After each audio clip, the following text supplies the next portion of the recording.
ಅವ್ರಿಗೆ ಎಲ್ಲರಿಗೂ ನಮಸ್ಕಾರ. ಪ್ರಶ್ನೆ ಏನಿಲ್ಲ ಸರ್, ಡೆಲ್ಲಿ ಡೆವಲಪ್ಮೆಂಟ್ಗೆ ಬಂದಿದ್ದೀವಿ. ಏನಾಯ್ತು ಡೆಲ್ಲಿ ಡೆವಲಪ್ಮೆಂಟ್? ಏನಿಲ್ಲ, ಇವತ್ತು ಸಾಯಂಕಾಲ ಎಲ್ಲ ಹೇಳ್ಬಿಟ್ಟು ಚರ್ಚೆ ಮಾಡಿ ಬಂದಿದ್ದೀನಿ.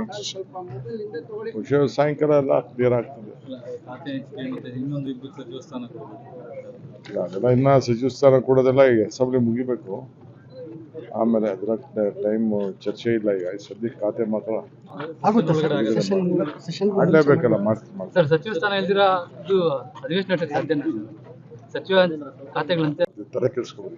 ಬಿಡದಿ ಹೋರಾಟ ದೇವೇಗೌಡರು ಕೂಡ ಹೋಗಿದ್ದಾರೆ. ಅವ್ರು ರಾಜಕೀಯದ ಉಳುವಿಗೋಸ್ಕರ ಅವ್ರು ಹೋರಾಟ ಮಾಡ್ತಾ ಇದ್ದಾರೆ. ಅಲ್ಲಿ ಯಾವ ರೈತರು ಇಲ್ಲ, ಹೊರಗಡೆ ಕ್ಷೇತ್ರದ ಕಾರ್ಯಕರ್ತರನ್ನ ಕರ್ಕೊಬಂದು ಯಾತ್ರೆ ಮಾಡ್ತಾರೆ. ಮಾಡ್ಲಿ, ಪ್ರಜಾಪ್ರಭುತ್ವದ ಅವ್ರ ಹಕ್ಕನ್ನ ನಾನು ಬೇಡ ಅಂತ ಹೇಳಿಲ್ಲ. ಸಿಎಂ ಆದ್ಮೇಲೆ ಸಿಎಂ ಆಗಿ 60 ದಿನಕ್ಕೆ ಇದೊಂದು ಕೈಗೆ ಕೊಟ್ಟು ಏನಿದೆ ಅವ್ರ ರಾಜಕೀಯ ನೋಡ್ರಿ, ನಾನು ಅವತ್ತೇ ಹೇಳಿದ್ದೀನಿ, ಅವ್ರು ಮಾಡಿದ ಯೋಜನೆ ನಾವು ಮುಂದುವರ್ಸಿದೀವಿ. ಅವ್ರು ಮಾಡಿದ ಯೋಜನೆ ಮುಂದುವರ್ಸಿದೀವಿ. ಅವರು ಕೊಟ್ಟದ್ದು 25 ಲಕ್ಷ ಕೊಡ್ತೀನಿ ಅಂತ ಹೇಳಿದ್ರು. ನಾವು 3, 2.5, 3 ಎಲ್ಲ ಕೆಲವರಿಗೆ ಪರಿಹಾರ ಕೊಡಕ್ಕೆ ಏನೇನು ಬೇಕೋ ವ್ಯವಸ್ಥೆ ಮಾಡಿದ್ವಿ. ಬಿಡಿಎ ಸೈಟ್ಗಳ 20 ಸಾವಿರ ಸಿಟಿನಲ್ಲಿ ಹಂಗೆ ಖಾಲಿ ಬಿದ್ದಿದ್ದಾವೆ. ಈಗೆಲ್ಲ ಕಂಪ್ಲೀಟ್ ಎಲ್ಲ ಮಾಡ್ತಾ ಇದೀವಿ. ಸರ್, ನೈಸು ಮತ್ತೆ ಬಿಡದಿ ಎರಡು ಒಂದೇ ಯೋಜನೆ ಅಂತ ಹೇಳ್ತಾ ಇದ್ದಾರೆ ಸರ್. ಅದು ನೈಸು ಮತ್ತೆ ಬಿಡದಿ ಯೋಜನೆ ಎರಡಕ್ಕೂ ಅವರೇ ಸೈನ್ ಹಾಕಿದ್ದು. ನಿಮ್ಗೆ ಗೊತ್ತಿದ್ಯಾ? ನೈಸ್ ಯೋಜನೆ ಮಾಡಿದವ್ರು ಯಾರು? ಅವರೇ ಮಾಡಿದ್ದು. ಒಳ್ಳೇದು ಮಾಡಿದ್ದಾರೆ. ರೋಡ್ ಬಂದಿದ್ದಕ್ಕೆ ಬೆಂಗಳೂರು ಇವತ್ತು ಉಳ್ಕೊಂಡಿದೆ. ಅದೇನು ಅವ್ರು ಮಾಡಿದ ತಪ್ಪು ಅಂತಲ್ಲ, ಬಟ್ ಕೆಲವೇನೋ ಸ್ವಾರ್ಥಗಳಿದೆ, ಅದೆಲ್ಲ ಆಮೇಲೆ ಮಾತಾಡ್ತೀವಿ. ಹೈದರಾಬಾದಲ್ಲಿ 3 ಕೈಗಾರಿಕೆಗಳು, ರಾಸಾಯನಿಕ ಕೈಗಾರಿಕೆಗಳು, ಇದು ಕೈಗಾರಿಕೆ ಟೈಮ್ ಬಂದಾಗ ಮಾತಾಡ್ತೀವಿ. ಅವ್ರಿಗೆ ಎಲ್ಲರಿಗೂ ನಮಸ್ಕಾರ.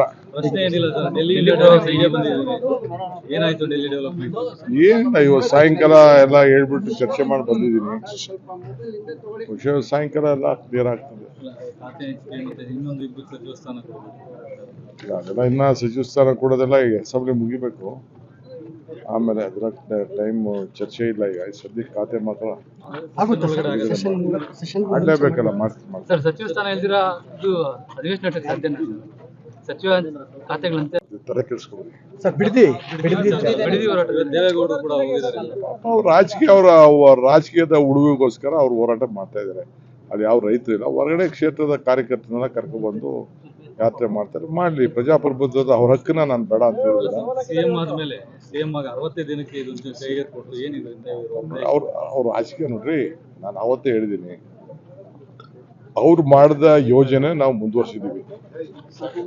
ಅವ್ರು ಮಾಡಿದ ಯೋಜನೆ ಮುಂದುವರ್ಸಿದೀವಿ. ಅವರು ಕೊಟ್ಟದ್ದು 25 ಲಕ್ಷ ಕೊಡ್ತೀನಿ ಅಂತ ಹೇಳಿದ್ರು. ನಾವು 3, 2.5, 3 ಎಲ್ಲ ಕೆಲವರಿಗೆ ಪರಿಹಾರ ಕೊಡಕ್ಕೆ ಏನೇನು ಬೇಕೋ ವ್ಯವಸ್ಥೆ ಮಾಡಿದ್ವಿ. ಬಿಡಿಎ ಸೈಟ್ಗಳ 20 ಸಾವಿರ ಸಿಟಿನಲ್ಲಿ ಹಂಗೆ ಖಾಲಿ ಬಿದ್ದಿದ್ದಾವೆ. ಈಗೆಲ್ಲ ಕಂಪ್ಲೀಟ್ ಎಲ್ಲ ಮಾಡ್ತಾ ಇದೀವಿ. ಸರ್, ನೈಸು ಮತ್ತೆ ಬಿಡದಿ ಎರಡು ಒಂದೇ ಯೋಜನೆ ಅಂತ ಹೇಳ್ತಾ ಇದ್ದಾರೆ ಸರ್. ಅದು ನೈಸು ಮತ್ತೆ ಬಿಡದಿ ಯೋಜನೆ ಎರಡಕ್ಕೂ ಅವರೇ ಸೈನ್ ಹಾಕಿದ್ದು. ನಿಮ್ಗೆ ಗೊತ್ತಿದ್ಯಾ? ನೈಸ್ ಯೋಜನೆ ಮಾಡಿದವ್ರು ಯಾರು? ಅವರೇ ಮಾಡಿದ್ದು. ಒಳ್ಳೇದು ಮಾಡಿದ್ದಾರೆ. ರೋಡ್ ಬಂದಿದ್ದಕ್ಕೆ ಬೆಂಗಳೂರು ಇವತ್ತು ಉಳ್ಕೊಂಡಿದೆ. ಅದೇನು ಅವ್ರು ಮಾಡಿದ ತಪ್ಪು ಅಂತಲ್ಲ, ಬಟ್ ಕೆಲವೇನೋ ಸ್ವಾರ್ಥಗಳಿದೆ, ಅದೆಲ್ಲ ಆಮೇಲೆ ಮಾತಾಡ್ತೀವಿ. ಹೈದರಾಬಾದಲ್ಲಿ 3 ಕೈಗಾರಿಕೆಗಳು, ರಾಸಾಯನಿಕ ಕೈಗಾರಿಕೆಗಳು, ಇದು ಕೈಗಾರಿಕೆ ಟೈಮ್ ಬಂದಾಗ ಮಾತಾಡ್ತೀವಿ.